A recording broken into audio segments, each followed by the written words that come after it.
Welcome back to Newsday. Joining us now to review some of the headlines of today's newspapers from around the world is Arise News analyst Emmanuel Efeni. Thanks so much for joining us on Newsday. Good afternoon, Hawa. Good afternoon. Yes, let's start the review with this day, Nigeria's newspaper of record. Yes, the lead story, and this is authoritative, this day special report with 177 days to presidential poll race, still too close to call. This day defines path to victory for Atiku, Tinubu, Obi. Yes, this is usual with this day when it makes these projections. Many may not agree, but at the end of the day, these things come to pass. And what is this day doing here? Looking at the path to victory for the front runners.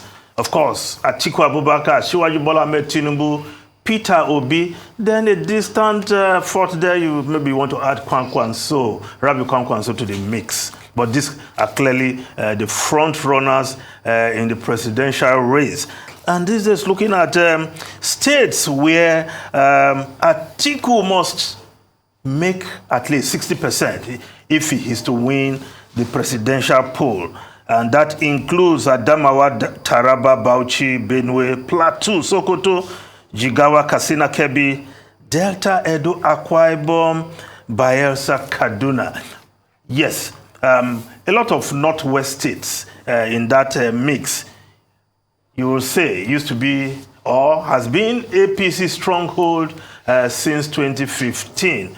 But not so anymore, according to this projection, because a number of forces are at play in these states, where Atiku is likely to benefit from the internal contradictions within the APC. Of course, don't forget that many of these states were locked down by candidate Muhammadu Buhari, who had a cult following in this area, but not so anymore. It's not on the ticket. And the APC has not done well for the people of the Northwest. Security, insecurity all over the place. Poverty still ravaging the people. And it's not good music to the ears of the people in the Northwest. So Atiku is likely to benefit from that. Of course, you expect that Asiwaju Bola Ahmed Tinubu will also be making strong showing in places like Kaduna, Katsina, Zamfara. Of course, Borno and Yobe State. Borno and Yobe, Kanuri-dominated states where his running mate hails from.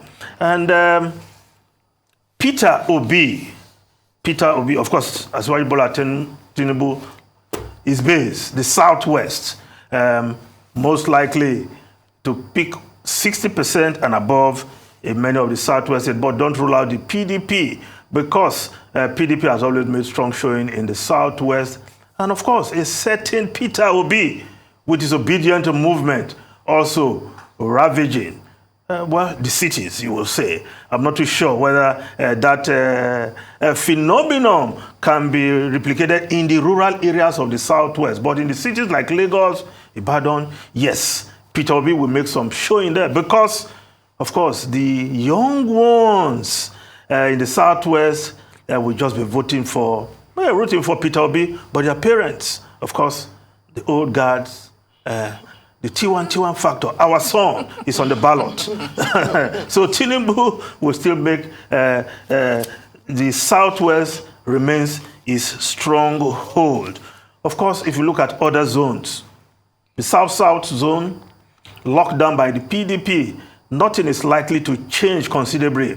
Is it Edo, where the people of Edo once told Asiwaju Bola Ahmed Tinubu, Edo not be Lagos. And I'm not sure anything will change.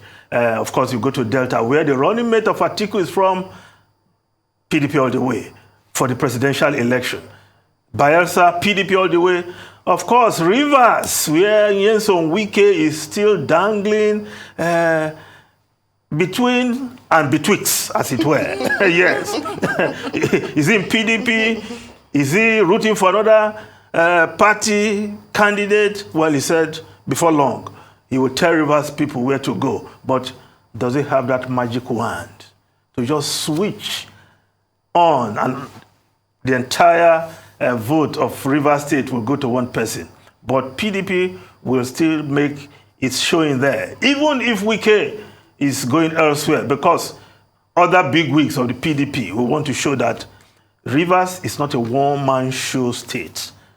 And of course, but what this leaves us with Obi assured of clearing the Southeast votes, the 1979 scenario where Chief of Bafemi Awolowo had the Southwest locked down.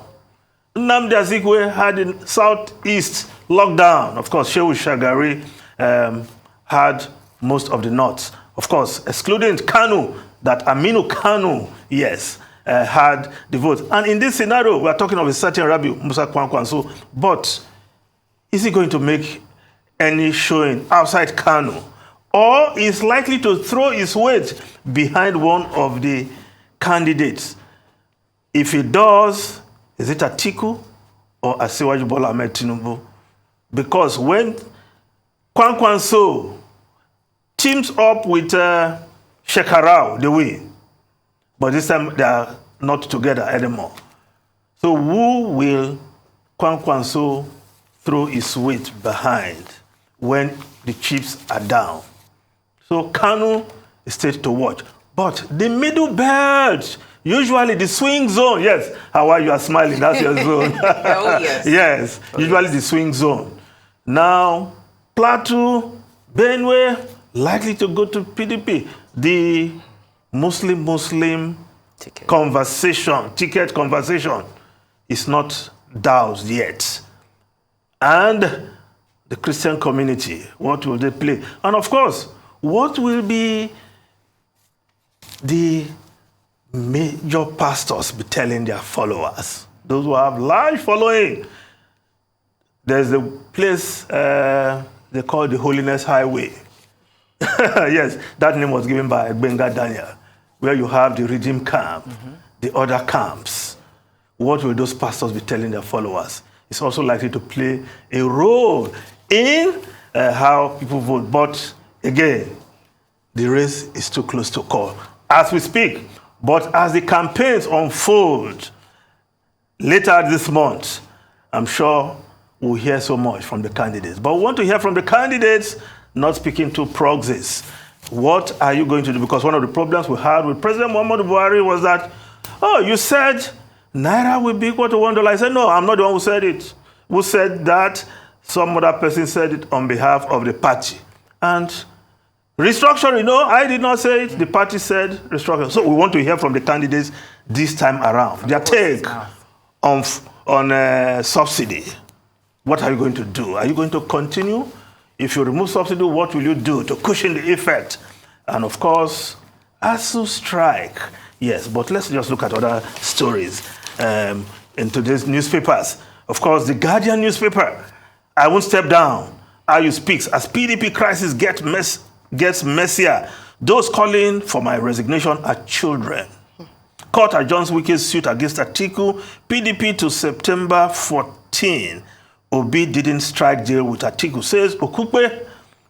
Omokri Adeyanju slammed Tinubu over visit to Jonathan. Tinubu's visit shows no ideological difference on politics, says Farumbi. Of course, the Wike matter still very much in the air.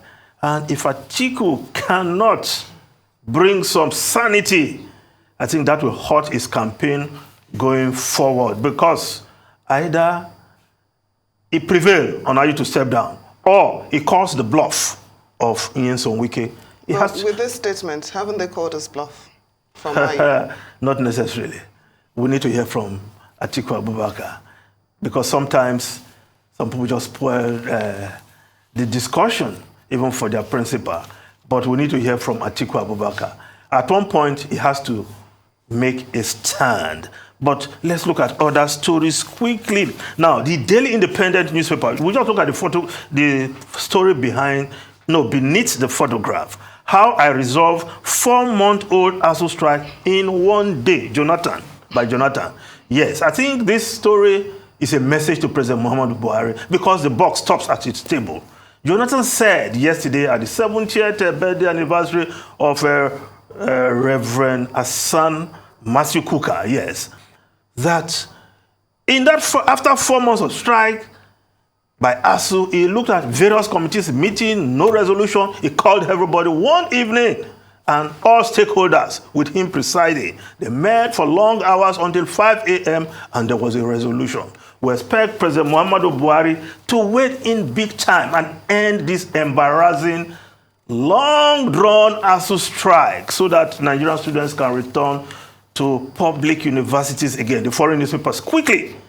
The Guardian newspaper, children may die if families turn off heat, warn experts. Yes, cold homes will damage children's lungs and brains development and lead to deaths as part of a significant humanitarian crisis this winter because of the high price of energy. So unless the next president, the next prime minister of UK curbs or soaring fuel bills, children faces a wave of respiratory illnesses with long-term consequences. Not a good one for children in the UK, but the next Prime Minister has a lot of work to do. A lot of work to do, yes. Indeed. Thank you so much for coming in to review the papers with us, Mr. Feni.